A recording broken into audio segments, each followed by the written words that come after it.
네, 안녕하세요. 한경입니다. 네, 반갑습니다. 자, 오늘 2022학년도 이제 합격을 목표로 해가지고 1년 동안 어떻게 학습을 이끌어 나갈 것인가에 대한 이제 학습 전략이죠. 또 여러분들이 세우게 될 학습 계획에 대해서 이제 이야기를 하려고 합니다. 자, 우선 이제 임용시험이라고 하는 것은 굉장히 이제 어려운 시험이다 이렇게 생각을 해야 될 것 같아요.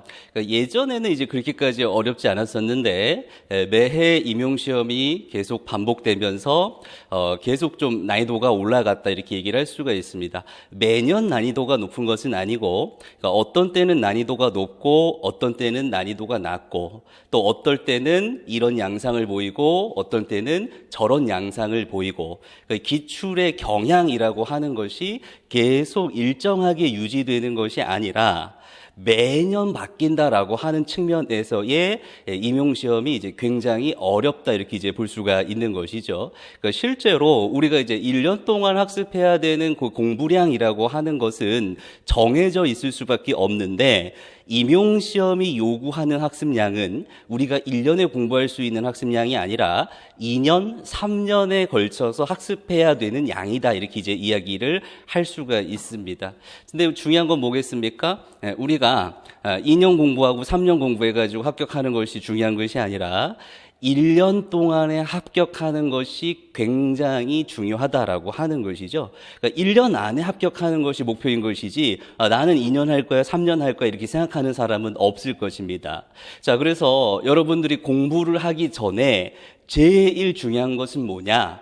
합격 전략이 뭐냐라고 하는 것이 제일 중요한 것이겠죠. 그러니까 어떤 사람들은 그냥 강사 한 명을 선택해가지고 그냥 이제 따라가는 전략을 쓰거나, 또는 아무런 생각 없이 다른 사람이 공부하는 그 시기에 똑같은 것을 공부하는 경우들이 많은데, 제일 중요한 것은 남들과 같이 공부하거나 어느 강사를 딱 선택해가지고 그대로 가는 것이 아니라 내가 어떻게 하면 합격까지 갈 수 있는가에 대한 구체적인 전략과 플랜, 그리고 그 방향점을 향해서 갈 수 있느냐가 중요하다라고 하는 것이죠. 그러니까 어떻게 1년 동안 공부할 것인가, 어떤 커리큘럼과 어떤 전략을 가질 것인가가 굉장히 중요하다.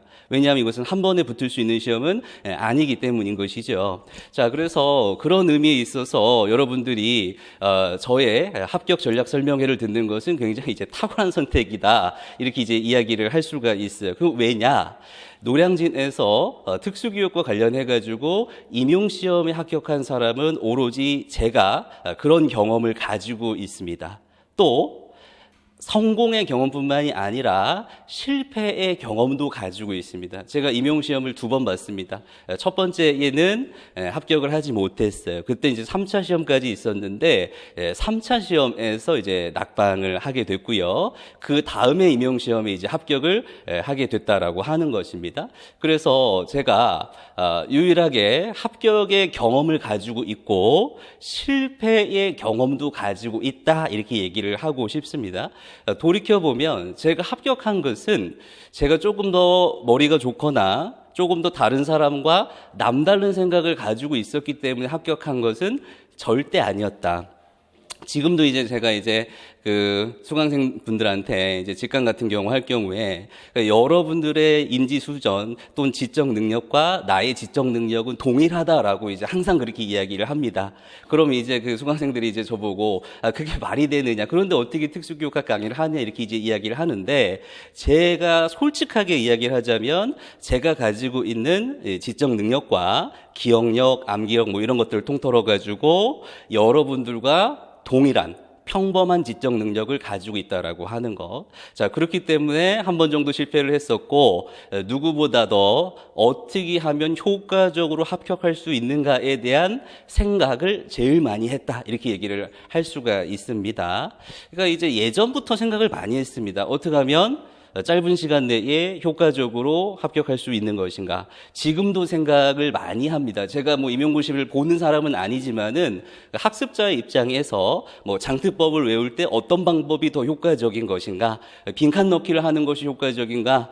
집중해가지고 특정 구절을 몇 시간 동안 암기하는 것이 효과적인가? 분산해가지고 그냥 순서대로 하는 것이 효과적인가? 생각을 많이 합니다. 합격한 사람들의 이야기도 들어보고 제가 논리적으로 추론해서 이런 방법들은 이런 장점이 있는데 이런 단점이 있다. 이 방법은 이 장점이 있는데 이 단점이 있다. 서브노트를 만들었을 때의 장점은 뭐고 단권화 노트를 했을 때의 장점은 뭐고 아무것도 만들지 않았을 때의 장점과 단점을 뭔지를 계속해서 부단히 생각하고 있다. 이렇게 이제 얘기를 하고 싶습니다. 자, 그래서 제가 이제 여태까지 생각을 해왔던 것들, 또 강의를 하면서 봤던 것들, 뭐 이런 것들을 갖다가 오늘 이야기를 하게 될 것인데, 저한테 주어진 시간이 이제 굉장히 짧습니다. 2시간 정도의 시간밖에 없기 때문에 가장 핵심적인 내용 중심으로 1년 동안 어떻게 공부할 것인가를 이야기를 하게 될 것이고요.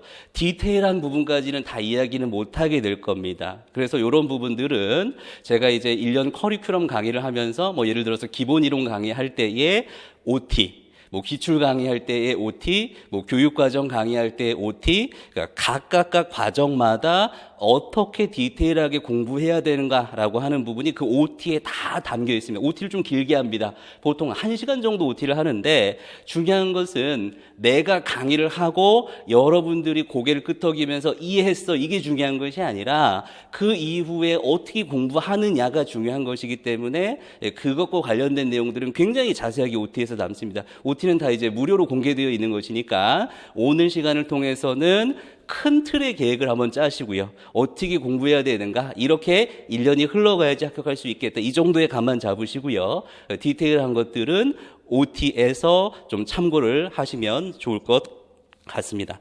자, 오늘 프린트가 있죠. 그래서 합격 설명의 자료가 있는데 그래도 이걸 안 볼 수는 없어가지고 간단하게 이제 기본적인 내용들만을 한번 보고 좀 이야기를 하겠습니다. 자, 5페이지를 한번 보면은 저와 이제 첫 인사라고 하는 것이 있습니다. 그래서 뭐 양력 저서 뭐 이런 것들이 있는데 뭐 저 같은 경우에는 조금 이제 늦게 이제 특수교육과에 입학하게 되었습니다. 그래서 이제 그 2010년도에 임용시험에 이제 합격을 했습니다. 이제 경기도에 초등특수교사로 이제 합격을 했었고요. 현장에 5년 정도 있다가 제가 이제 그만두고 노량진에서 강의를 하고 있습니다. 지금 이제 5년째 노량진에서 이제 강의를 하고 있습니다. 한번 보시고요. 제가 이제 그 경기도 이 특수학급에도 있었고 뭐 지원센터에도 있었고 뭐 이제 있으면서 여러 가지 활동들을 많이 했었습니다. 관련된 내용들을 한번 보시면 될 것 같고요. 뭐 이제 공감 인터뷰 이런 것들이 있는데 쭉 한번 보십시오. 쭉 한번 보시고요. 자, 임용시험 소개가 있습니다. 챕터 2에 가면 임용시험 소개가 있는데 지금 처음 시험을 보는 사람을 대상으로 해가지고 그죠 이야기를 하는 것이니까요. 재수생 같은 경우 기본적으로 알고 있는 내용이라고 하더라도 한 번 더 짚고 넘어가도록 하겠습니다. 자, 11페이지를 보면 임용시험 소개입니다. 임용시험 소개인데 출제 과목, 출제 범위, 출제 형식, 배점 이렇게 되어 있습니다. 이제 1차 시험이 있고 이제 2차 시험이 있는데 중요한 것은 1차 시험인 거죠. 1차 시험을 잘 봐야지 2차 시험을 볼 수 있는 것이고 그죠. 또 1차 시험에 고득점으로 합격을 해야지 2차 시험에서 조금 못하더라도 그죠 합격할 수 있다. 그래서 1차 시험이 제일 중요하다. 자, 2차 시험은 1차 시험에 합격하고 나서 생각을 해도 늦지 않는다 이렇게 얘기를 할 수가 있습니다. 자, 우선은 유치원 특수교사, 초등 특수교사 이렇게 한번 보면은 유아랑 초등 같은 경우에 뭐가 있습니까?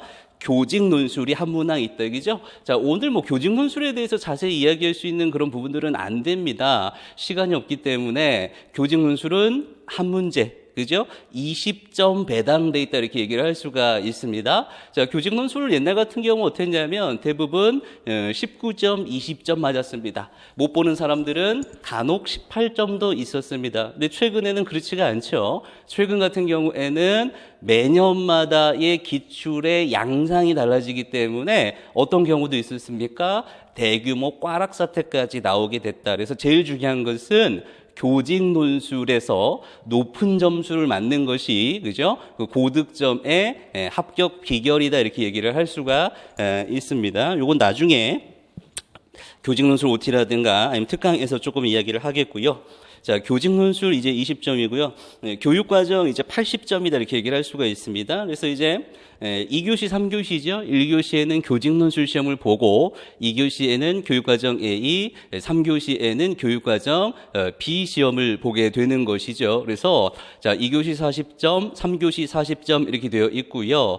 보통은 교육과정 A의 8문제, 교육과정 B의 8문제 이렇게 이제 출제가 되는 것이겠죠. 자, 교육과정 같은 경우에는 2015 개정 교육과정이 굉장히 오랫동안 바뀌지 않고 물론 이제 일부 개정은 있었습니다만은 그대로 이제 유지되고 있습니다. 자, 유치원 같은 경우에는 특수교육학 전 영역, 특수교육 교육과정 전 영역. 여기서 말하는 특수교육 교육과정은 유치원 교육과정, 이제 누리과정을 이제 이야기를 하게 되는 겁니다. 자, 그리고 자, 또 뭐가 있습니까? 유아특수교육학이라고 하는 별도의 영역이 존재합니다. 자, 그러니까 이제 특수교육학, 우리가 알고 있는 그런 특수교육학 말고, 자, 유아특수만에 국한되는 그런 부분들이 있습니다. 또 뭐도 있습니까?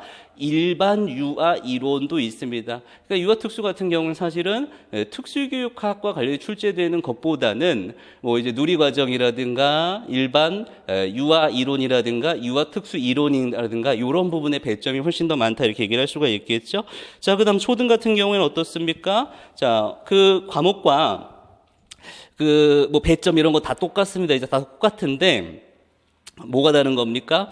자, 우선 특수교육학과 관련해가지고 이제 출제가 되고, 그 다음에 이제 특수교육 교육과정과 관련된 문제들이 이제 출제가 많이 되죠. 또 뭐가 됩니까? 일반 초등교육과 관련된 문제들이 이제 출제가 된다라고 하는 거. 그래서 이제 유아특수든 초등특수든 사실 이제 제 개인적인 생각에는 특수교육학이 당락을 결정하기보다는 일반 유아 이론들, 그 다음에 일반 초등교육과정의 내용들이 당락을 결정하는 경우들이 많다 이렇게 얘기를 할 수가 있습니다. 자, 한국사 같은 경우에는 이제 미리 따야 되는데 제가 이제 한국사 강사가 아니니까 그 첨부되어 있는 내용들을 한번 살펴보시면 좋지 않을까.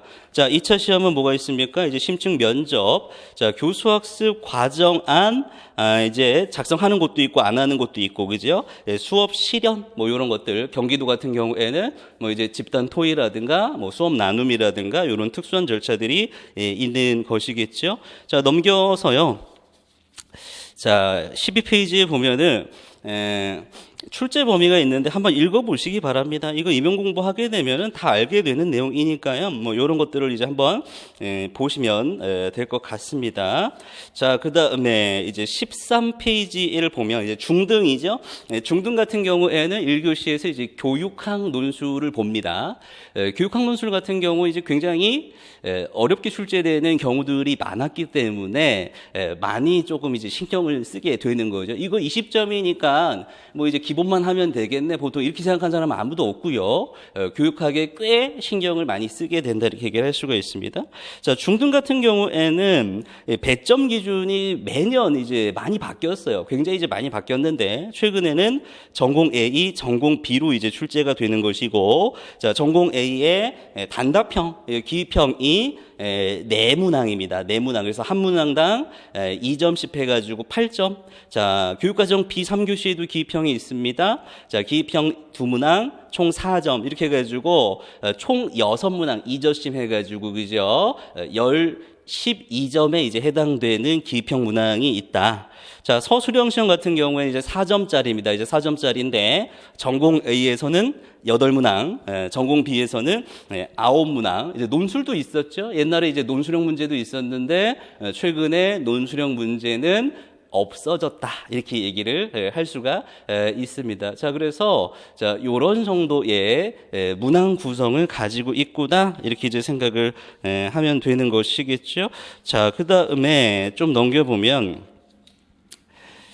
자, 2차 시험 관련된 내용들은 한번 읽어보시고요. 자, 15페이지 최근 3개년 모집 현황 뭐 이런 것들이 있습니다. 그죠? 자, 우선 이제 경쟁률은 어떻습니까? 최근에 이제 문재인 정부에서 특수와 관련된 인력들을 이제 굉장히 많이 몇 년간 이제 충원을 했기 때문에 경쟁률은 굉장히 낮아졌습니다. 그래서 2021학년도에 1차 경쟁률은 3.57이다. 이렇게 이제 얘기를 할 수가 있겠죠. 3.57이다. 그 다음에 자, 초등 특수 같은 경우에는 3.79, 중등 같은 경우에는 7.11 이렇게 이제 얘기를 할 수가 있겠습니다. 자, 그래서 자, 요렇게 이제 이야기를 할 수가 있습니다. 그래서 아마 이게 이제 경쟁률이 1차 경쟁률이 아니라 최종 경쟁률 이야기하는 겁니다.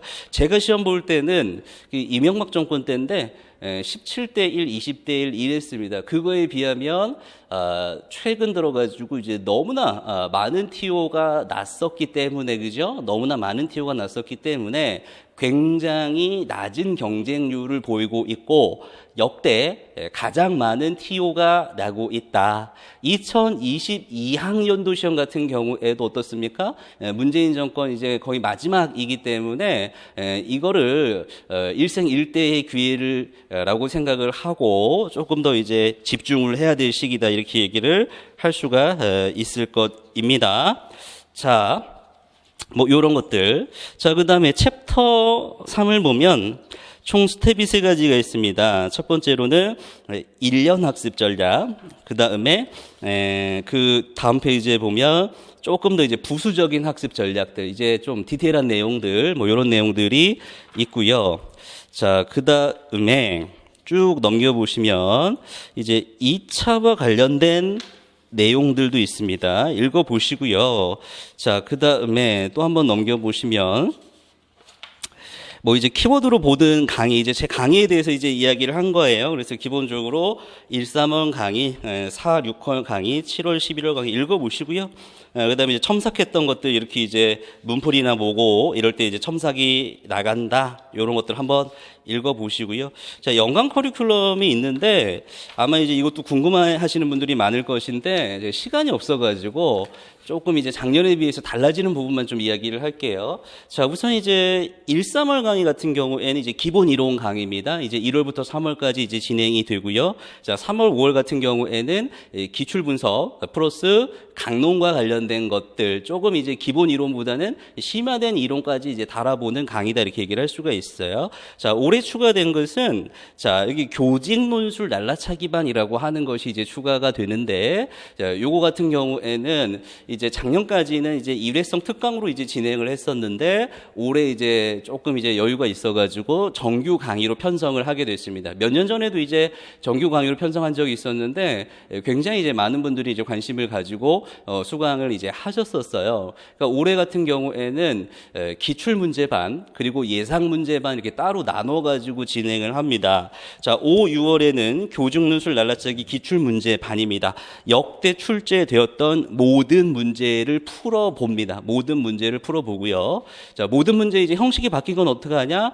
변형 문제로 이제 우리 교직 논술 날라차기 체계에 이제 출제한 것이 있으니까 자, 그 부분을 가지고 이제 진행을 하게 됩니다. 자, 그래서 이제 직강을 이제 진행을 할 때 또는 이거 맞춰가지고 인강을 진행을 할 때에 한 주에 4편씩 교직 논술을 씁니다. 한 주에 4편씩 교직 논술을 이제 쓰게 됩니다. 이제 직강 같은 경우에는 목요일, 금요일 이제 진행을 하게 되고요. 이 교직 논술 쓰는 시간을 별도로 제공을 합니다. 그래서 교직 논술을 갖다가 역대 기출 문제를 다 써보고 거기에 대한 해설 강의를 하고 첨삭까지 직강생뿐만이 아니라 인강생까지 첨삭을 제공하는 반이다 이렇게 얘기를 할 수가 있겠고요. 자, 그다음에 7월, 8월에는 예상 문제를 풀어봅니다. 이제 교직 논술 날라차기 이제 올해 신권이 또 출간이 될 텐데 거기에 있는 예상 문제를 똑같이 일주일에 4편씩 작성을 하고 해설하고 첨삭을 하게 됩니다. 자, 이 교직논술 날라차기 예상 문제반은 문제풀이반과 같이 진행이 됩니다. 직강을 기준으로 했을 때 이 교직논술 날라차기 예상 문제반 같은 경우에는 목요일 날 진행이 되고요. 문제풀이반은 금요일 날 진행이 됩니다. 그래서 이렇게 진행이 되고요. 중등 같은 경우에는 교직 논술이 이 배점에 들어가지 않으니까 굳이 이제 들을 필요는 없겠다. 유아특수, 초등특수에만 한정되는 얘기다 이렇게 얘기를 할 수가 있습니다. 자, 그다음에 이제 7월, 8월 같은 경우에는 문제풀이반을 합니다. 문제풀이반을 하고요. 뭐 이제 그 여러분들 실력을 테스트하는 것이 아니라 문제풀이반을 진행하면서 같이 목표를 세워가지고 암기할 것들 외우고 외운 것들이 제대로 됐는지 테스트해보고 이런 것들이 이제 하게 되는 것이죠. 자, 그 다음에 자 9월, 11월에는 이제 모의고사를 2번 진행하게 됩니다. 자, 특강은 자 3월 19일에 2015 교육과정 원데이 특강. 11월 26일에 2차 합격 완성 특강 뭐 요런 정도로 진행이 된다 이렇게 생각을 하시면 될 것 같습니다. 자, 시간이 없어서 이렇게만 좀 할 얘기는 많지만 간단히 진행을 하고요. 자, 지금부터 이제 본격적으로 1년 학습과 관련된 전략들을 이야기할 건데 자, 그게 이제 어디에 대한 내용이냐? 23페이지에 있는 내용에 대한 이야기를 하려고 합니다. 23페이지에 있는 내용에 대한 얘기. 한 페이지죠. 이 한 페이지에 대한 내용을 갖다가 오늘 합격 전략 설명에 끝날 때까지 이야기를 하게 될 겁니다. 그러니까 어떤 겁니까? 약간 미시적인 측면이 아니라 거시적인 측면에서 1년 동안 어떻게 학습을 해야 되는가에 대해서 굉장히 오랜 시간을 들여가지고 이야기를 하겠다라고 하는 것 말씀을 드리고자 합니다. 자, 이제 본격적으로 한번 이야기를 해보면 합격에 미치는 요인이 무엇인가라는 것을 한번 이제 생각을 해볼 수가 있어요. 제가 이제 좀 직강생이 있으면은 좀 질문을 이제 해보겠는데 이제 그렇지 않으니까 답을 먼저 이야기를 하면 자, 합격하는데 제일 중요한 요소가 무엇인가? 자, 첫 번째. 유전자가 제일 중요하다. 이렇게 얘기를 할 수가 있어요. 자, 그러니까 조금 일반적인 사람보다는 뛰어난 사람들 분명히 있습니다. 예, 분명히 있습니다. 자, 이런 사람들은 어떻습니까? 암기력도 굉장히 월등하고요. 이해력도 굉장히 월등한 사람들이 분명히 존재한다. 이런 사람들은 사실은 우리가 이제 뭐 지적 능력 IQ 검사로 치면은 IQ가 한 뭐 120을 넘는다든가 이런 사람 많이 볼 수 있습니다. 주변에 보면 이제 많이 볼 수가 있는데, 네, 사실은 이제 어떻습니까? 이것들을 이제 우리가 어떻게 할 수 있는 변수는 아니다라고 하는 것이죠. 저도 이제 이런 사람은 아닙니다. 제가 이제 주변에서 보면 노량진에서 이제 학원 강의하시는 분들은 굉장히 뭐 지적 능력이 좋습니다. 그것이 선천적이든 후천적이든 뭐 어떤 노력을 가했든 간에 굉장히 이제 그 암기력이 좋고 사고력이 좋은 분들이 있습니다. 근데 저 같은 경우에는 아까도 이야기했지만 여러분들과 똑같다. 지적 능력 평균 100에서 플러스 마이너스 되고 있다 이렇게 이제 이야기를 할 수가 있습니다. 자, 그럼 어떻게 해야 됩니까? 자, 두 번째. 자, 뭐가 중요하겠습니까? 노력이다 이렇게 이제 얘기를 할 수가 있겠죠. 우리가 이제 기댈 거는 노력밖에 없다. 그러니까 이 시험이라고 하는 것이 아무리 노력해도 유전자의 벽을 뛰어넘을 수 없는 시험인가라는 측면에서 생각을 해보면 유전자가 월등해가지고 금방 붙는 사람들은 소수입니다. 소수입니다. 자, 그 사람들이 우리의 TO를 다 차지하는 것은 아니다라고 하는 거.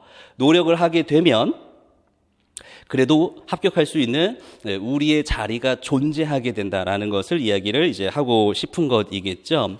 자, 그럼 여기서 말하는 노력이라고 하는 거 크게 두 가지의 노력으로 얘기를 할 수가 있습니다.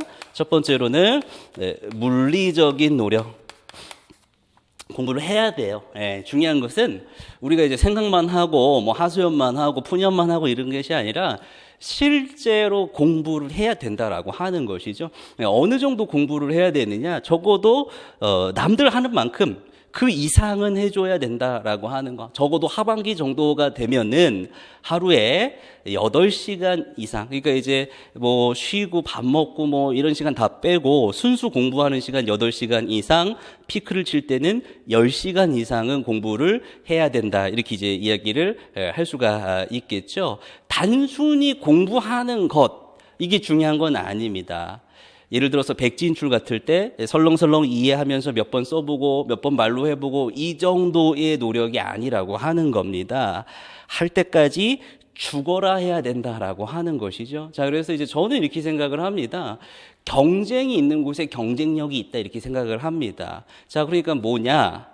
죽어라 해야 된다라고 하는 것입니다. 그러니까 비정상적인 삶을 살면서 해야 된다라고 하는 것입니다. 예를 들어가지고 정상적인 삶을 사는 사람하고 똑같이 살면서 뭐 먹을 거 다 먹고 놀러 갈 거 다 놀고 주말에 친구 만날 거 다 만나고 이렇게는 절대로 합격할 수 없다라고 하는 겁니다. 합격하는 시간이 굉장히 지연될 것이다 이렇게 얘기를 하고 싶어요. 한 번에 끝내야 되잖아요. 자, 그래서 제가 얘기하는 것은 비정상적인 삶을 살아야 된다라고 하는 거, 물리적인 노력이다.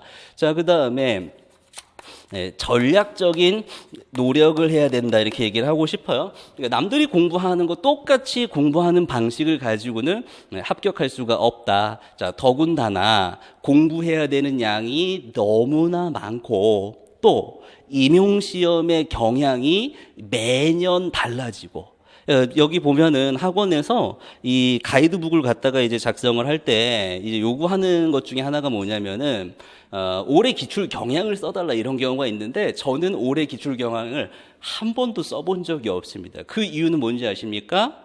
기출의 경향성이라고 하는 건 없다. 매년 다르다라고 하는 거, 매년 날뜁니다. 조금 속된 말로 얘기하면 맨날 지랄맞게 바뀌어요. 자, 그렇기 때문에 중요한 건 뭐다? 전략적 노력을 해야 된다. 어떤 문제의 성향, 뭐 예를 들어 제시문이 짧든 길든 기출에 기반해서 출제가 되든 강론서에 생소한 내용이 나오든 논문에서 찾아볼 수 없는 그런 내용들이 출제가 되든 교육과정이 많이 나오든 적게 나오든 어떤 방식으로 출제되든지 그것들을 다 커버할 수 있는 전략적인 노력이 중요하다 이렇게 이제 이야기를 할 수가 있는 것이겠죠. 자, 결국에는 어떻다?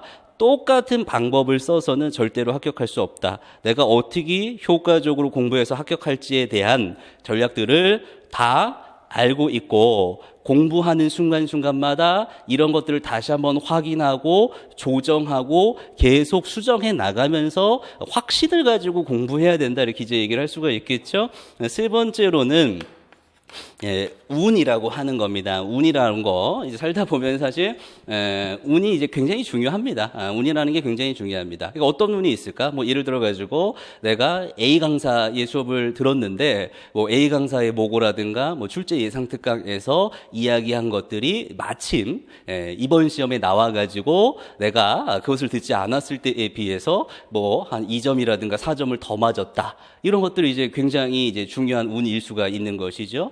또는 내가 이번에 임용시험을 준비하면서 어느 부분에 포커스를 더 줘가지고 공부를 했는데 마침 이번 시험이 그쪽에 포커스가 많이 맞춰가지고 출제가 됐다라고 하는 부분들 이야기를 할 수가 있습니다. 자, 그래서 합격에 영향을 미치는 요인, 유전자라고 하는 거, 노력이라고 하는 거, 운이라고 하는 거 얘기할 수가 있는데, 자, 유전자라고 하는 요인 같은 경우에는 사실은 이 유전자가 굉장히 이제 뛰어난 사람들은 누구 강의를 듣더니 합격할 수가 있어요. 왜냐?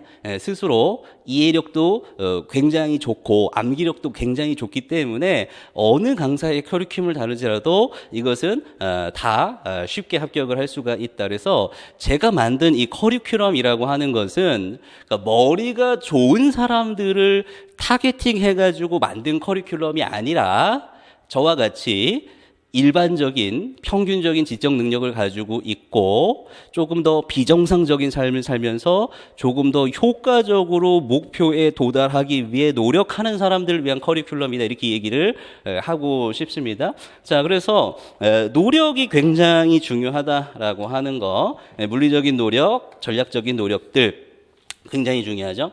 세 번째, 운 같은 경우도 좀 이제 기대를 해볼 수는 있겠지만은 뭐 이것들은 이제 노력한다고 되는 것은 아니니까 스킵을 하도록 하겠습니다. 제가 이제 제 얘기를 조금 이제 하자면은 제가 이제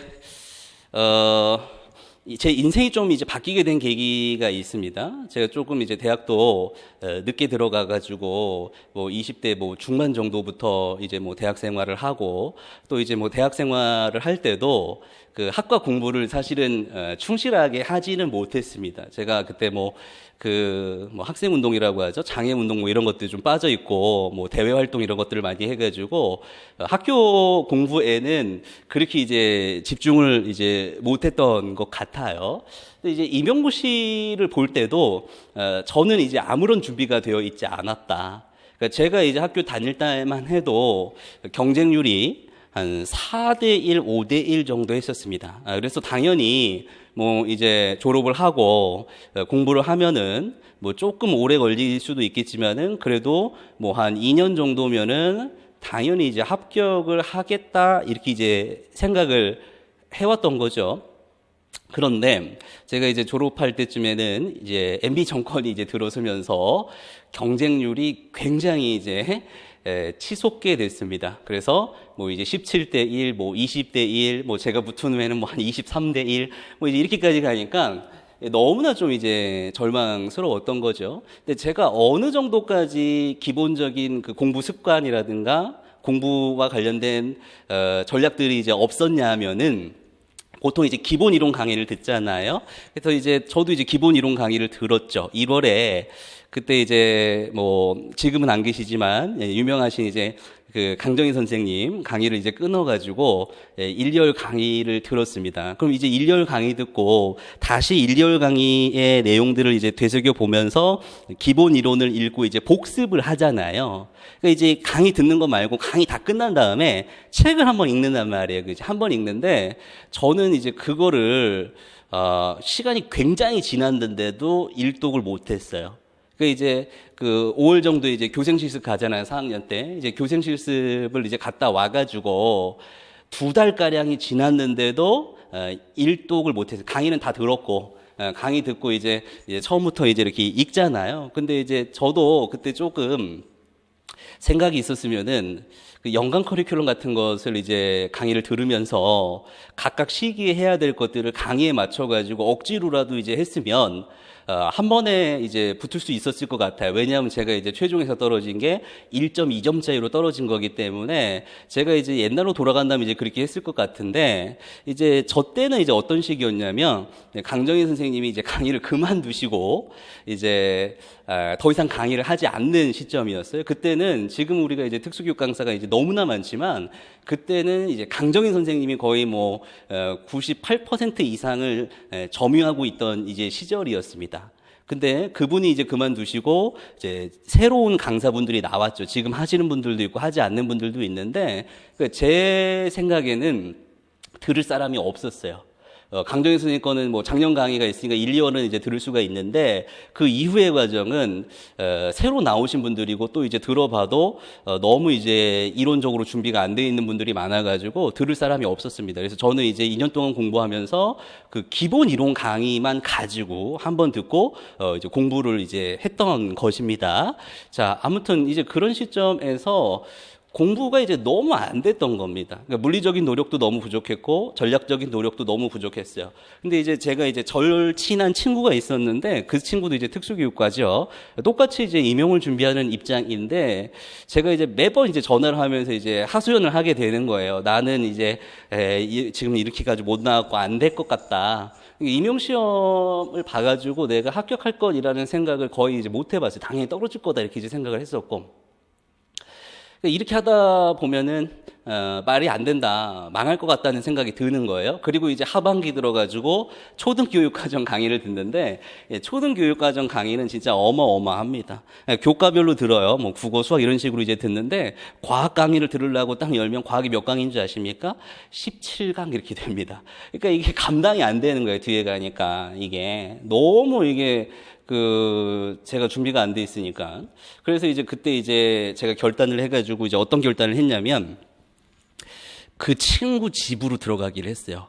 내가 너 지금 살고 있는 그곳에 같이 살면 안 되냐. 나는 지금 이렇게 공부해서는 대책이 없기 때문에 니네 집에 가겠다. 같이 나를 좀 어떻게 공부를 하게끔 해줘라. 이렇게 이제 이야기를 하고 가게 됐죠. 짐을 싸가지고 이제 가게 됐는데 결론적으로는 2주도 안 돼가지고 다시 짐을 싸가지고 내려왔어요. 왜냐하면 그 친구가 이제 다른 친구들이랑 같이 아파트를 썼었는데 여러 명이 쓰는 이제 공동주택인데 그런 부분들도 이제 제가 좀 적응이 안 되고 또 그 학교에 이제 도서관 시스템이라든가 이런 것들이 적응이 안 돼가지고 내려왔습니다. 좀 문제였습니다. 그러니까 제가 할 줄 아는 건 없으면서 좀 이제 까다로운 거죠. 예민하긴 또 예민해가지고 이제 내려왔는데 그 친구를 이제 보니까 내가 참 노력을 안 했구나라는 생각을 많이 하게 됐어요. 그러니까 그 친구 같은 경우에는 이미 뭐 2학년 때 기본 이론 강의 교재를 사가지고 강의를 벌써 한 2-3번 정도 듣고 책 한 권은 자기가 보는 이제 기본 이론서로 이제 탐독을 하고 또 이제 한 권은 또 사가지고 그걸 막 오리고 있더라고. 오려가지고 여기 뭐 카드를 만들어가지고 여기에다 이제 질문을 쓰고 그지 뒷면에다가 답을 오려 붙이고 이래가지고 카드를 진짜 많이 만들었어요. 굉장히 이제 많이 만들고 또 막 이래 팔절지 같은 거 사가지고 막 마인드맵을 막 그리고 막 이제 이렇게 했었는데 그걸 보면서 내가 너무 생각 없이 살았구나라는 생각을 하게 됐어요. 제가 이제 짐 싸가지고 친구한테 이제 미안하다고 얘기를 하면서 내려오는데 친구가 책을 한 권 줬습니다.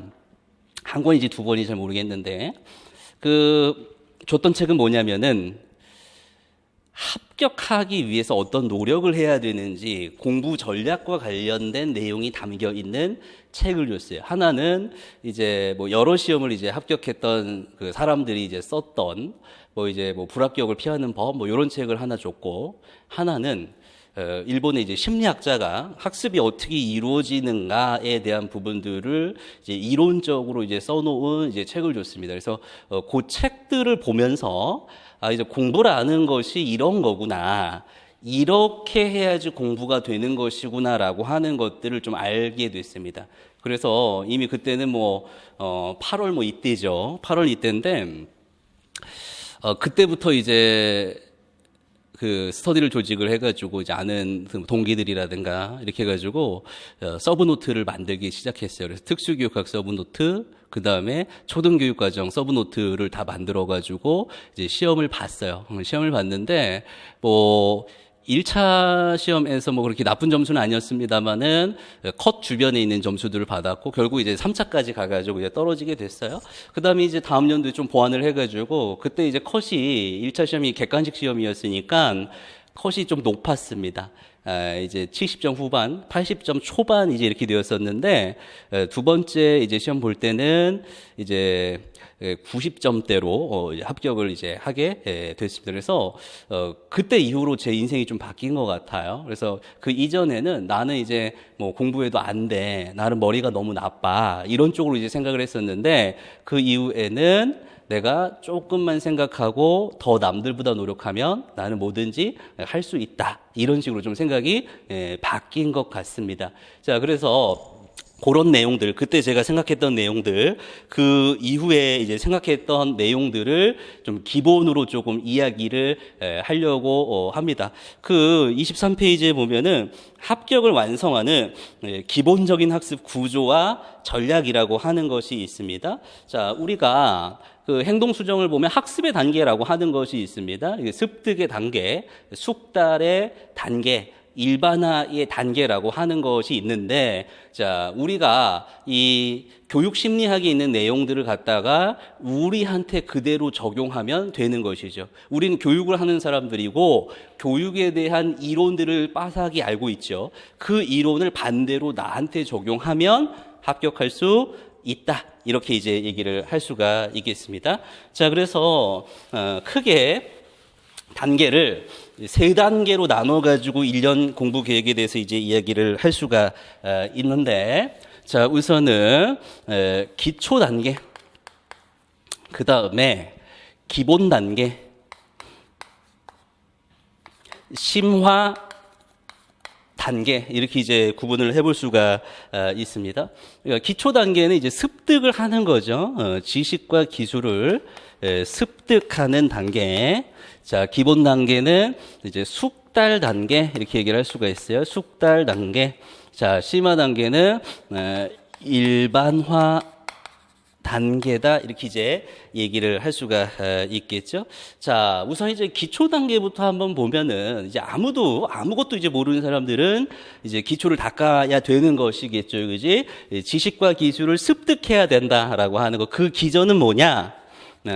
이해라고 하는 겁니다. 이해라고 하는 거. 이해를 해야 된다라는 것을 이제 얘기를 할 수가 있습니다.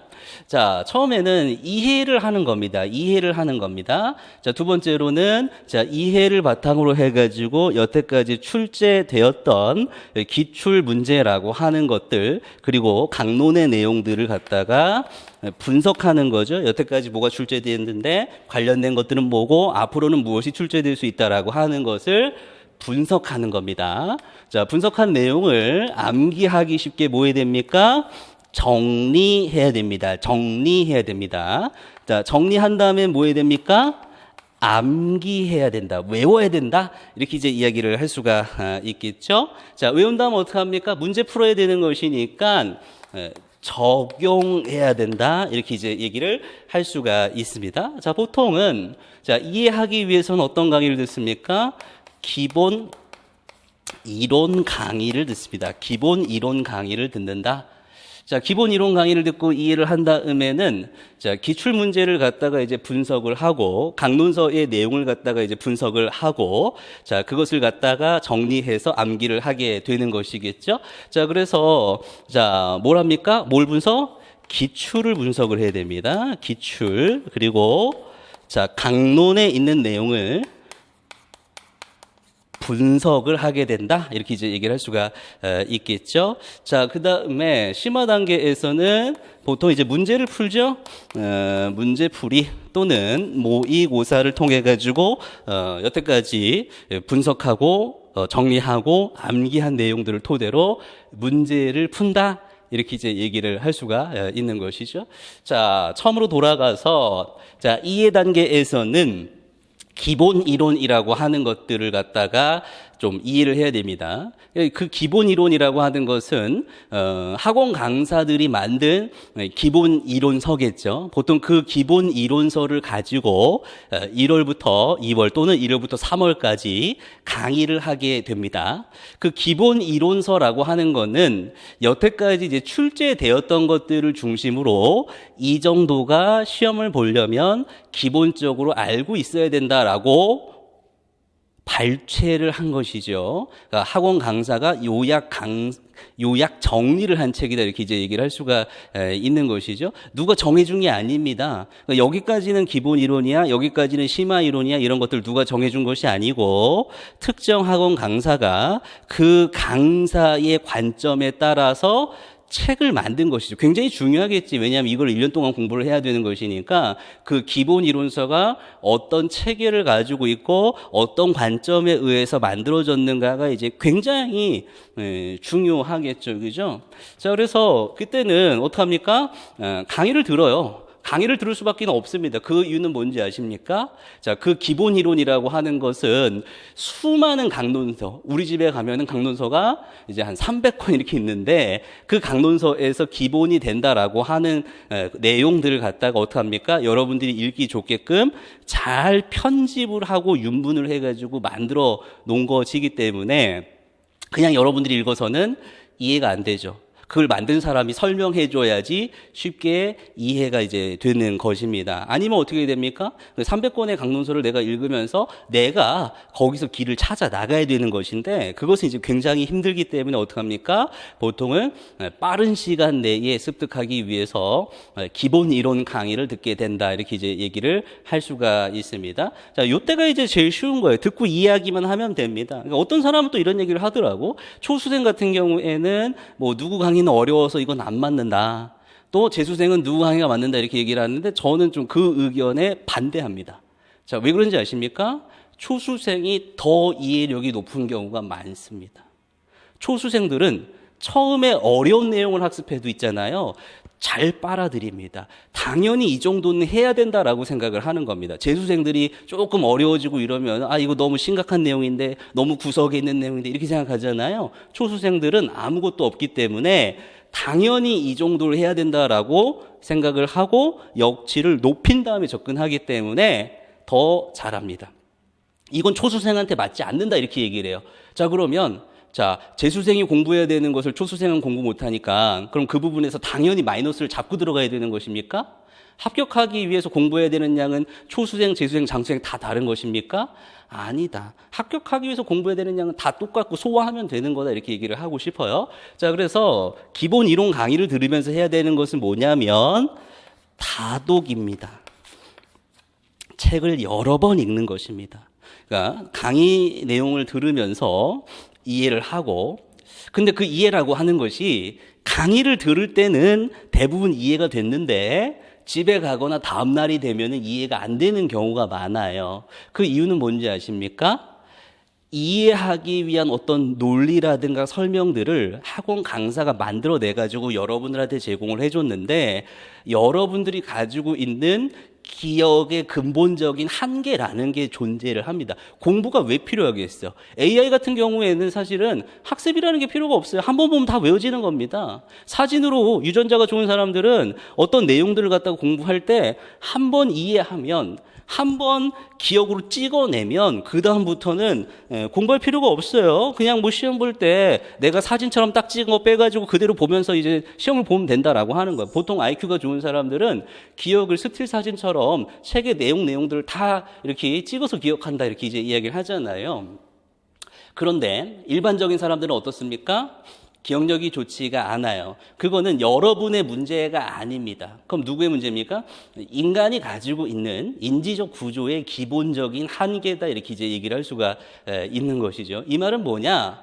자, 기본적으로 인간은 공부하고 나가지고요, 뭐 그것을 갖다가 눈으로만 보고 이해를 했던, 뭐 쓰면서 이해를 했던 간에, 자, 하루가 지나면 공부한 양의 34%만 남아 있습니다. 장기적으로 보면 80%의 내용은 날아가고 20%의 내용만 남아 있다라고 하는 거. 내가 여러분들에게 어떤 내용을 이해시키기 위해서 만든 그 논리적 구조라고 하는 것도 여러분들이 기억을 해야지 남는다라는 것을 이제 이야기를 할 수가 있는 거예요. 자, 그래서 그 뒤에 있는 암기라는 과정이 필수적으로 필요한 것이고, 보통 학습을 한다라고 하는 것은 이해를 하는 것도 굉장히 중요한 거지만 암기한다는 거죠. 뭐 한 번 봐가지고 다 암기가 되면은 뭐 그렇게 오랜 기간 공부를 하겠어. 그냥 빨리빨리 공부하고 끝내면 되지 뭐. 자, 그렇지가 않은 것이죠. 이해하는 것은 누구나 다 할 수 있어. 물론 그 사람이 여태까지 가져온 기초학습 능력, 언어 능력, 사고 능력, 문제 해결 능력에 따라서 이해하는 정도는 조금 다릅니다. 그냥 다른 사람들은 뚝뚝뚝 얘기해도 바로 이해하는 사람이 있는 반면에 4번, 5번 설명해줘도 이해하지 못하는 사람들이 있어요. 이런 것들은 어쩔 수가 없습니다. 이해력이 부족한 사람들은 본인이 부단하게 노력을 해야 됩니다. 그거는 여태까지 남들이 하는 만큼의 노력이 되지 않았기 때문에 그런 것이기 때문에, 자, 어떻게 해야 된다는 겁니까? 기본 이론 강의를 듣고 기본 이론서를 여러 번 반복해서 읽어야 돼. 기본 이론서를 여러 번 반복해서 읽으면서 내용을 이해하려고 학원 강사가 이야기해 준 내용도 옆에다가 논리적으로 다 적어놓고, 공부 좀 잘하는 사람은 있잖아요. 내가 어떤 얘기할 때 멀뚱멀뚱 보고만 있지 않습니다. 옆에다가 설명을 다 적어놔요. 왜 적는지 아십니까? 지금은 이해됐지만 돌아서면 다 까먹기 때문에. 그럼 어떡합니까? 적은 내용 보면 다시 이해가 되는 것이겠죠? 자, 그래서 필기도 중요해요. 다독이다라고 하는 거. 또 이 기본 이론 서에 잘 정리를 해놨지만은 공부할 내용이 너무나 많습니다. 공부할 내용들이 너무나 많기 때문에, 자, 이런 것들을 공부할 때 여러분들의 뇌 구조 속에 어떻습니까? 어떤 분류를 해가지고 차근차근 이런 것들을 넣어야 되는 거죠. 예를 들어 여러분 옷이 많아요. 저도 좀 옷이 많은 편인데 옷이 많아요. 그럼 어떻게 해야 됩니까? 옷방에다가 분류를 해야 됩니다. 뭐 빨간색 옷끼리, 파란색 옷끼리, 뭐 반팔 티, 뭐 셔츠, 패딩 뭐 이런 식으로 구분을 해 찾는 거지. 다 몰아가지고 그냥 그 옷 산을 만들면 나중에 빼기가 힘들어요. 찾기가 힘들잖아요. 자, 그래서 어떻게 됩니까? 자, 마인드맵이라고 하는 마인드맵이라고 하는 것을 그려야 돼. 마인드맵이라고 하는 거 다 알죠? 토니 부잔이 얘기한 마음의 지도, 마인드맵이라고 하는 거. 그래서 이건 이제 어떻게 그리느냐? 기본적으로 뭐 그 기본 이론 강의 들을 때 이해하는 거, 이해하기 전에 뭐 예습하는 거 한 번 더 읽고 오는 거, 그 다음에 이해한 다음에 강의 들은 다음에 복습하는 거, 뭐 이렇게 나눌 수가 있는데, 뭐 예습하는 건 그다지 중요하진 않는데, 강의 듣고 나가지고 다시 한번 읽으면서 복습하는 게 중요해요. 그럼 강의 듣고 나면 어떻습니까? 전체 내용이 그래도 한눈에 어느 정도는 파악이 된단 말이에요. 그럼 이제 듣고 나서 어떻게 해야 되느냐? 마인드맵을 그려야 됩니다. 그러니까 지적장애 같은 경우에는 여기 뭐 정의가 있고 특성이 있고 그 다음에 중재 방법이 있고 뭐 이런 것들. 그럼 뭐 정의 같은 경우에는 장트법의 정의가 있고 그 다음에 AAIDD의 11차 정의가 있고 11차 정의에는 기본적으로 정의 배경이 있고 이렇게 이제 각각 이제 굉장히 이제 많단 말이에요. 그럼 어떻게 해야 됩니까? 카테고리화를 해야지 쉽게 전체 이론이 잘 파악이 되고 차근차근 조직화 범주에서 넣어야지 나중에 인출도 잘할 수 있다 이렇게 이제 얘기를 하게 되는 겁니다. 그래서 기본 이론 강의를 들을 때는 기본적으로 다독 마인드맵 그려야 된다. 특히 누가 마인드맵 그려야 되느냐? 유아특수나 초등특수는 마인드맵을 반드시 그려야 돼. 저는 이제 기본적으로 이런 생각을 가지고 있어요. 어떤 생각이냐면 마인드맵이 그다지 중요하지 않다는 생각을 가지고 있어요. 왜 중요하지 않느냐? 연락에 공부하게 되면 머릿속에서 알아서 마인드맵이 그려져 있습니다. 그렇잖아. 죽어라 공부하다 보면은 내가 다 공부하고 외우고 여러 번 갔던 길이니까 머릿속에 자동적으로 마인드맵이 그려져 있다. 저는 이제 기본적으로 이렇게 생각을 하는데 그럼에도 불구하고 사실 유아특수라든가 초등특수 같은 경우에는 공부할 시간이 많지가 않아요. 조금 더 디테일하게 얘기하면 특수교육학을 공부할 시간이 많지가 않아요. 그 이유는 뭐냐면 다른 거를 또 많이 공부해야 돼. 그러니까 중등 같은 경우는 사실은 어떠냐면은 특수교육학에 집중되어 있어요. 그러니까 뭐 교육학 빼고 전공에서는 특수교육 과정이 그렇게 많이 나오지 않습니다. 특수교육학에 집중되어 있고 난이도도 굉장히 높아요. 그러니까 대부분 왜 난이도가 높냐면 생소한 강론에 있는 내용들, 논문에 있는 내용들이 매년 추가되기 때문에 난이도가 높습니다. 다시 얘기하면 중등특수 같은 경우에는 특수교육학에 집중하고 올인하게 되는 것이겠죠. 그래서 노량진에도 유아특수, 초등특수보다는 중등특수의 사람들이 훨씬 많고 스터디를 해도 그렇고요. 또 특수교육학의 지식도 유아특수, 초등특수보다는 많이 높습니다. 이건 제가 유아특수나 초등특수를 비하하는 게 아닙니다. 저도 초등특수 출신인데 유아특수와 초등특수는 어떤 그 공부해야 되는 한계가 존재합니다. 어떤 한계냐면은 유아특수는 누리과정 봐야지, 일반 유아 이론 봐야지, 유아특수 이론 봐야지. 그 다음에 초등특수는 뭐 봐야 됩니까? 초등교육과정의 내용이 어마어마하게 넓어요. 그거 봐야지. 또 뭐 봐야 됩니까? 특수교육과정 어떻습니까? 총론부터 강론까지 다 외우는 것을 기본 목표로 삼습니다. 중등은 어떻습니까? 처음에 그렇게 목표를 잡지만 대부분은 총론 위주로 공통교육과정 위주로만 외우지 교육과정 전체를 달달달 외울 생각조차는 하지 않습니다.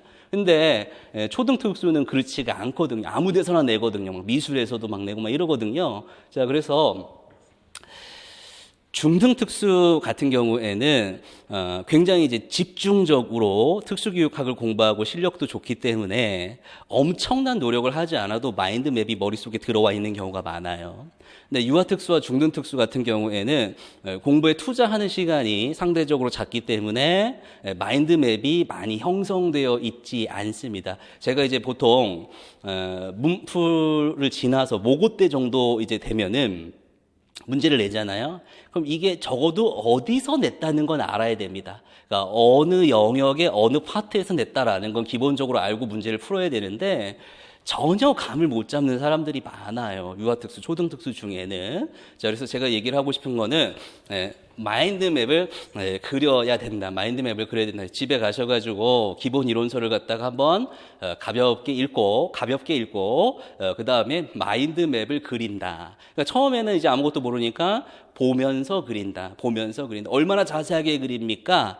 완전 자세하게 그리는 건 아니고 큰 가지, 카테고리를 중심으로 해가지고 그릴 수 있는 데까지 그린다. 이렇게 얘기를 할 수가 있는 거죠. 자, 그러면 다독과 마인드맵은 숙달 단계에서는 안 보는가? 그건 아닙니다. 다 하는 거예요. 시험 때까지 이거 다 하는 겁니다. 다 하는데 비중이 달라지는 거죠. 기본 이론에서는 다독과 마인드맵을 중심으로 했다면 자, 숙달 단계에는 다른 걸 중심으로 하고 이것도 여전히 하는 거지만 비중을 줄여 나간다라고 하는 거. 그럼 마인드맵은 최종적으로 어떻게 되는 겁니까? 굳이 내가 책을 보고 그리지 않아도 나중에는 머릿속에 지도가 있기 때문에 완벽하게 못 그리라도 대부분의 마인드맵은 안 보고 그릴 수 있어야 되는 것이겠죠. 그지? 안 보고 그릴 수 있어요. 그래서 중요한 게 뭐냐?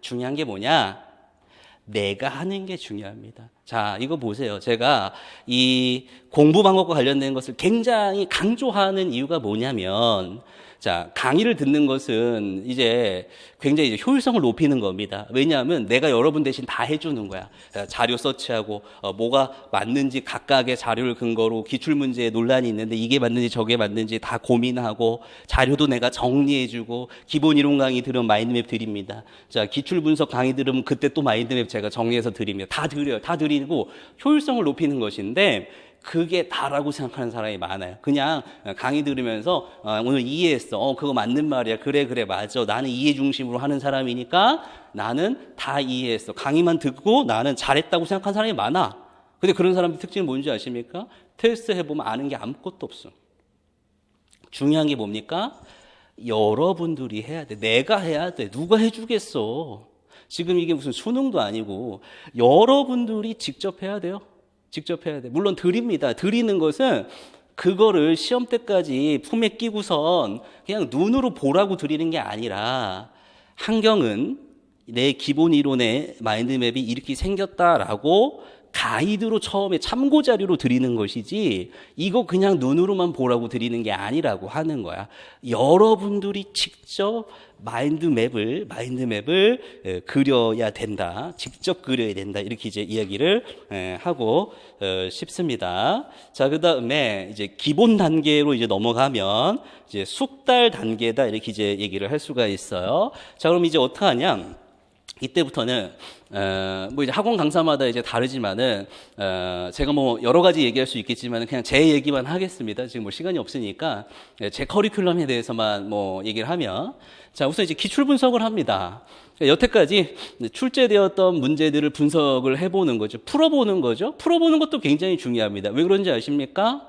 문제에 대한 답이 정확하게 공개가 되어 있고 확실하게 그 출제 근거가 있으면 논란의 여지가 없는데 그러니까 여러분들이 푸는 문제 중에서 10% 정도는 학원 강사마다 다 답이 다릅니다.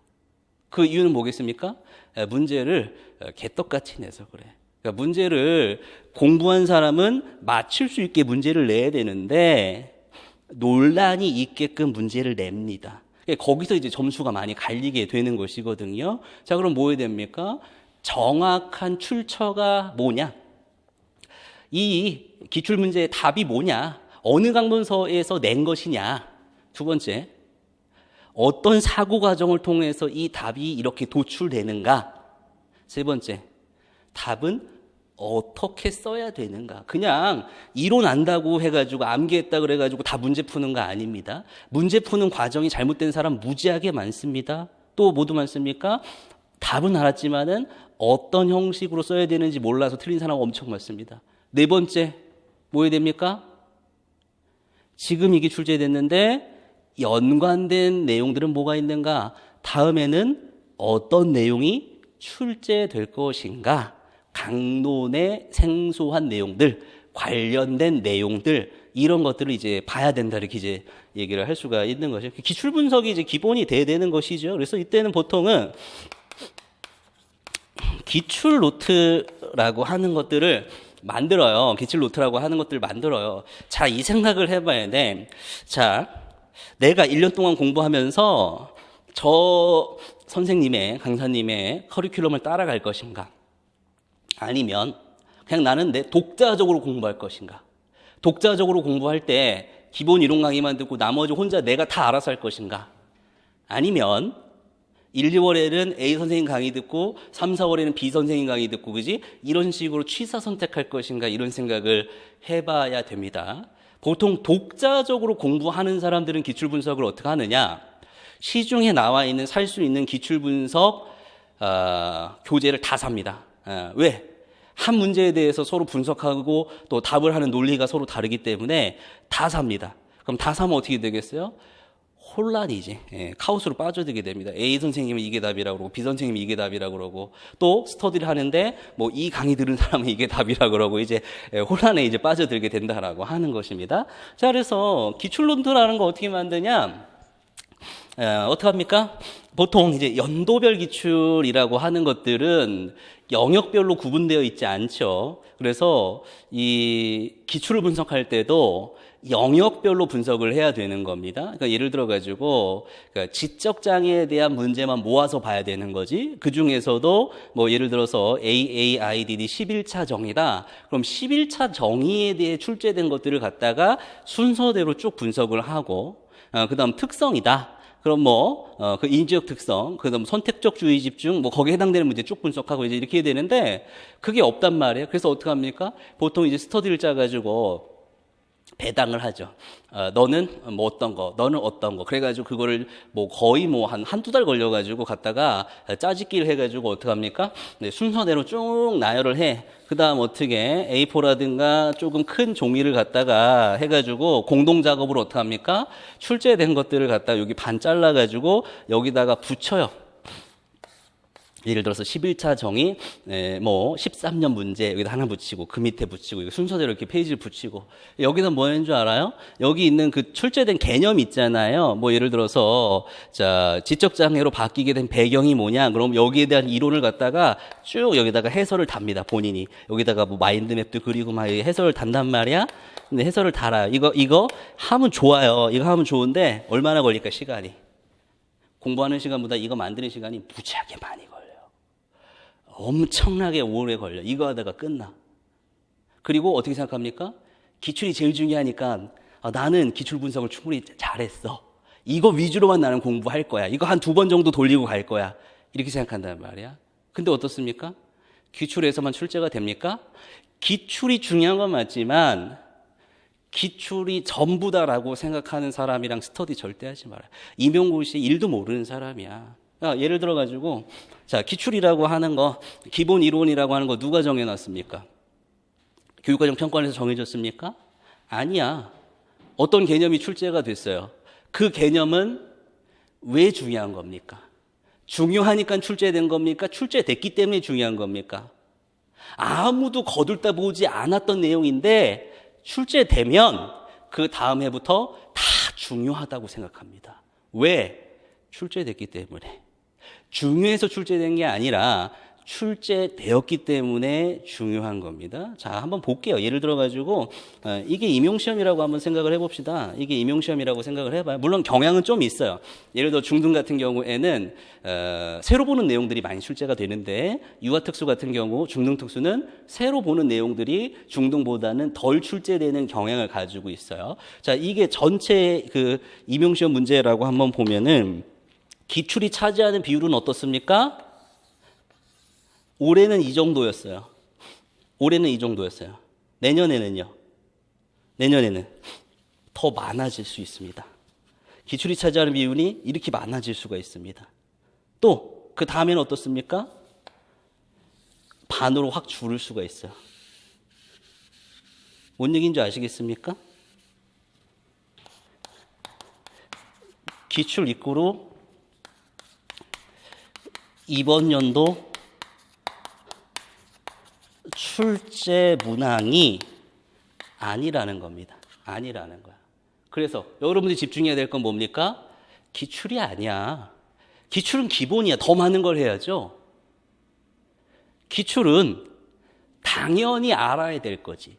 기출을 중심으로 끝까지 가져가는 게 아니라 여러분들이 공부해야 되는 방대한 양을 공부하고 나면 기출은 그냥 기본으로 아는 겁니다. 이렇게 생각을 좀 바꿔야 될 것 같아요. 조금 이제 많이 다른 쪽으로 좀 헤매서 돌아왔는데, 자, 결론부터 이야기를 하면은 제 기출 분석 노트를 보면은 이렇게 영역별로 해가지고 순서대로 다 제가 조직을 해놨어요. 이거 굉장히 피곤합니다. 그냥 이거 한번 만들 때마다 너무 막 피곤해. 내가 왜 책을 이렇게 만들어가지고 매년 이 짓을 하고 있지 이렇게 생각하는데, 네, 순서대로 다 배열을 해놨습니다. 이거 할 필요 없겠지. 강의 듣는 사람이 이렇게 할 필요 없어요. 또 옆에다가 해설 쓰는 거 있잖아요. 할 필요 없어요. 할 필요 없어요. 왜? 기출만 중요한 것은 아니니까 다 외워야 됩니다. 모든 내용을 다 내가 충분히 숙달한다라고 하는 목표로 공부를 해야 되는 것이기 때문에, 자, 요거 할 필요가 없다. 기출 분석 노트 할 필요가 없다. 그럼 이제 뭐 해야 되느냐? 기출을 중심으로 해가지고 기출 분석 노트는 작성할 필요가 없는데, 그 기출 교재를 토대로 해가지고 같이 이제 강의 듣고 어디서 출제됐는가, 그리고 자, 출제됐는데 답을 도출하는 사고 과정, 이게 문제 푸는 과정은 어떻게 되는가, 또 답은 어떻게 써야 되는가, 지금 이게 A에서 출제됐으니까 A와 관련된 개념은 어떤 개념이 있는가, 또 새롭게 출제될 내용은 무엇이 있는가. 거기서 새롭게 출제된 내용이라고 하는 것은 뭡니까? 강론입니다. 강론 분석입니다. 여기서 말하는 이제 강론이라고 하는 것은 뭐 예를 들어서 여러분들이 그 학교에서 수업 들을 때 이제 산 책들 있잖아요. 그 딱딱한 책들, 그것을 이제 강론이라고 얘기를 하는 거지. 예를 들어서 이제 뭐 이제 기본 이론서에 뭐 이제 지적장애 영역이다. 그럼 이제 제가 이제 그것을 한 책을 보고 뭐 이렇게 만든 게 아니라 뭐 백은희 강론서, 그 다음에 송준만 강론서, 뭐 김영일 강론서, 뭐 여러 가지의 그런 강론서에서 내용을 비교해가지고 가장 여러분들이 쉽게 이해하고 암기하기 좋은 구조로 제가 편집을 한 겁니다. 그러면 그건 기본 내용이고 그 외의 내용들이 또 추가가 된다니까요, 여러분들. 여러분들 이거 한번 생각해 보세요. 예를 들어 가지고 수능이라고 하는 그 시험을 할 때 지금 그 학령 인구가 이제 계속 줄어들고 있거든요. 근데 사교육은 계속 증가하고 있어요. 그 이유가 뭔지 아십니까? 학생은 진짜 많이 줄었어요. 근데 왜 사교육비는 많이 나가는 줄 아십니까? 수능에서 학교 커리큘럼만 가지고 공부하면 풀 수 없는 문제가 존재해요. 초고난이도의 문제가 존재해요. 그 문제를 맞추느냐 못 맞추느냐에 따라 가지고 스카이 대학을 가느냐 안 가느냐가 결정되기 때문에 이 사교육이라고 하는 비용이 계속 증가되고 있는 거거든요. 임용은 어떨 것 같습니까? 내가 공부한 것을 갖다가 정당히 맞출 수 있는 시험이 저는 맞는 시험이라고 봅니다. 그러니까 내가 공부를 충실히 했는데 내가 공부한 그런 영역의 문제가 아니라 약간 애매하게 서술냈다든가 완전히 찾을 수 없는 논문의 내용을 냈다든가 이런 것 때문에 만약에 틀리게 되는 시험은 정당한 시험이 아니다. 정말 안 좋은 시험이다 이렇게 생각하는데 우리 임용시험이 그런 시험입니다. 거지 같은 시험이에요. 쉽게 얘기하면. 충실하게 공부한 사람이 충실한 점수를 내는, 내가 알고 있으면 무조건 맞추는 그런 시험이 아니다라고 하는 것을 이제 얘기를 하는 것입니다. 그러니까 전략이 필요하다 이렇게 이제 이야기를 하게 되는 것입니다. 그래서 기본 이론 강의 들으면 혼자 공부하면 되는데 그렇지가 않아요. 왜 이렇게 학원 강사가 많아졌겠습니까? 그렇지가 않아요. 결국에는 수험생들은 이 학원에 의존을 할 수밖에 없다 이렇게 이제 얘기를 하고 싶어요. 그래서 강론 분석을 해야 되는데, 자, 강론 분석하는 방법은 이제 뭐 여러 가지 방법이 있습니다. 첫 번째 방법은 뭐냐면 강론 다 사는 겁니다. 그렇게 강의하시는 분들도 있죠. 그래서 강론 다 사가지고 특정 강론과 관련해서 이제 4개월, 뭐 6개월, 뭐 이런 식으로 해가지고 강론 이제 강의 듣고 내가 강론 분석해가지고 이제 하는 건데 성공할 수가 없습니다. 왜 성공할 수가 없느냐? 시간이 너무 오래 걸리고 강론에 있는 내용 다 요약해야 됩니다, 내가.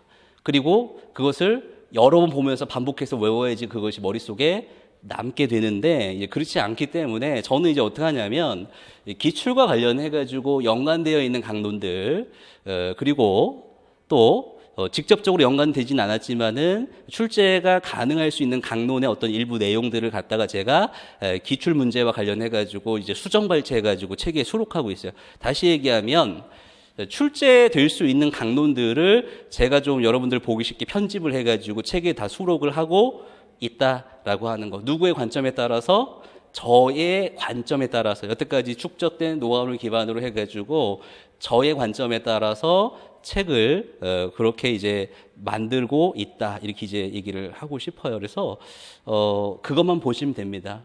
그럼 거기서 안 나오면 어떻게 됩니까? 틀리면 됩니다. 제가 봐가지고 거기 포함시키지 않은 내용들은 다른 사람들 대부분 모를 내용이기 때문에 틀리면 된다. 자, 그래서 강론 분석을 해야 된다. 라고 하는 거. 자, 그러면 이제 기출 분석하고 강론 분석하고 분석한 데는 어떻게 됩니까? 정리해야지, 정리. 자, 어떻게 정리합니까? 지금 우리는 기본 이론에 대한 것도 있고 또 기출과 강론에 있는 내용들, 물론 이제 기출에 있는 내용은 기본 이론에 있는 내용이겠지만은 강론에 있는 내용들은 다 이렇게 서로 연결고리가 없이 흩어져 있는 것들이잖아요. 그럼 그걸 외울 때 여러 개를 놓고 이제 외우면은 헷갈리니까 외울 거를 하나로 이제 추려야 된다라고 하는 거. 하나로 추리는 방법은 뭡니까? 이걸 하나로 추리는 방법은 서브노트를 만드는 겁니다. 서브노트를 만든다. 서브노트를 만든다. 서브노트는 보통 언제 만드느냐? 보통 이제 뭐 3월 달부터 6월 달까지는 만들어야 돼요. 뭐 이제 재수생이라든가 장수생들은 수정하고 보완하면 되니까 어려운 거 아닙니다. 초수생은 굉장히 어렵죠. 왜 그렇습니까? 내가 가진 기본 이론서 또 어떤 다른 기출 교재의 내용들을 갖다가 다 분석해가지고 내가 외우기 쉬운 형태로 그것을 다시 뭐 타이핑을 치든 아니면 손글씨를 쓰든 간에 그런 것들을 다 이제 정리를 해야 되는 것이기 때문에 책 한 권 쓰는 거나 마찬가지예요. 그럼에도 불구하고 서브노트를 해야 되는 이유는 무엇인가? 이유는 뭡니까? 외우기 편하게 하기 위해서. 언제 외웁니까? 7월 달부터 암기를 해야 되는데 그렇게 외울 것들을 딱 일목요연하게 정리하지 않으면 암기를 빨리빨리 할 수가 없습니다. 암기를 빨리빨리 할 수가 없어요. 그래서 여러분들 뭐 장수생들이라든가 합격한 사람한테 물어보면 다 서브노트를 가지고 있습니다. 그래서 제가 좀 뭐 시간이 없어서 자세하게 설명하지 못하겠지만 요새는 보통 줄글로 이제 답을 쓰기 때문에 어떤 키워드를 중심으로 만들기보다는 줄글을 중심으로 답을 쓰기 쉽게끔 문장들을 조금 윤문을 해가지고 이제 수록을 해서 서브노트를 만들어야 된다 이렇게 이제 얘기를 할 수가 있는 것이죠. 자, 그래서 자, 서브노트를 만들고 그다음 암기해야 된단 말이야. 암기가 빠졌는데 제일 중요한 게 암기죠. 암기를 여기다 넣을 수도 있고 원래는 여기까지 넣고 이제 그 다음에 문풀모고 할 때 이리로 넘어가야 되는데. 최근에는 이제 시간이 너무 없어가지고 어떻게 보통은 여기 문풀할 때부터 암기를 같이 한다. 그래서 이제 문풀을 보통 언제 하냐면은 7월 달 합니다. 7월, 8월 하는데 이때부터 암기를 한다라고 하는 것이겠지. 그러면 이전까지는 뭐 한 거냐? 암기를 하기 위한 준비를 했다. 암기를 하기 위한 그냥 준비를 했다. 이렇게 생각을 하면 돼. 그 준비하는 기간 얼마 걸렸어요? 6개월 걸린 겁니다. 6개월 걸린 겁니다. 굉장히 상반기에 하는 것들이 많고 그 과정들이 중요하지만 결국 그거는 다 뭐를 위한 거다? 암기를 하기 위한 거다. 암기를 하기. 뭐가 제일 중요하다? 암기가 제일 중요하다. 암기가 제일 중요하다. 자, 그런데 뒤에 또 한 번 얘기하면 결론부터 얘기하면 암기가 중요하지만 암기하고 있어도 못 푸는 경우가 허다하다. 암기 안 돼 있어도 정답을 맞출 수 있는 경우들도 허다하다. 따라서 뭐가 더 중요하다? 암기보다는 적용이 더 중요하다. 이렇게 얘기를 할 수가 있어요. 자, 그래서 결론부터 얘기하면 이해, 분석, 정리, 암기, 적용 굉장히 많은 과정이 있지만 제일 중요한 건 뭐다? 암기와 적용이다. 어떻게 하면 정확하게 많이 잊어버리지 않고 암기할 수 있는가? 암기한 것을 토대로 적절한 사고 과정을 거쳐서 정답을 맞출 것인가? 내가 암기하지 않은 내용이 출제가 되어도 어떤 사고 과정을 거쳐가지고 다는 아니지만은 일부는 맞출 것인가? 이게 이제 중요하다라고 하는 것입니다. 자, 그래서 우리 잠깐만 쉬었다가 제일 중요한 암기부터 이어가지고 다시 하도록 하겠습니다. 잠깐 쉴게요.